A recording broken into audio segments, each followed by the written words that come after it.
Notre planète se réchauffe. Les conséquences de ce dérèglement climatique ne sont plus à démontrer. À l'échelle mondiale, les chiffres sont éloquents. Ce réchauffement climatique a de lourdes conséquences sur la production agricole en Afrique. D'après les experts, l'Afrique ne pourra subvenir qu'à 13% de ses besoins alimentaires d'ici 2050 si la situation perdure.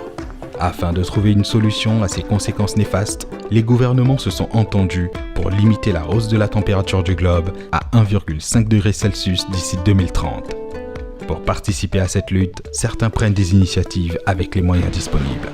Après le départ de la société Soteuma, dans les années 90, 6 étudiants se sont regroupés dans l'intention de mettre leur quartier à propre et contribuer à l'assainissement de la ville de Lomé, chacun dans son quartier. D'abord à travers la précollecte des déchets ménagers et ensuite la transformation de ces déchets ménagers en compost. Le système de compostage est fait en plusieurs étapes. La première étape, c'est le tri. Il y a 2 phases au niveau du tri. Il y a un pré-tri.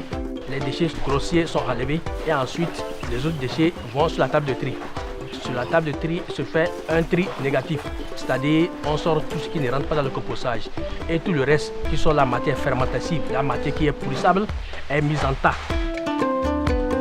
Durant cette phase, appelée la phase de fermentation, la température au sein du compost monte jusqu'à 70 degrés, ce qui montre que les micro-éléments sont en train de travailler et le compost est en bon état. Les activités de pré-collecte et de compostage en cours impactent sérieusement sur la protection de l'environnement parce que les déchets, au lieu que ça aille sur une dépotoir ou une décharge, est transformé en compost et ce compost-là sert maintenant aux professionnels de l'agriculture.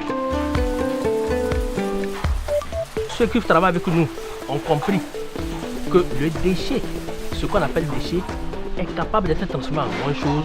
Eux-mêmes ont commencé à changer de comportement, chacun dans son quartier.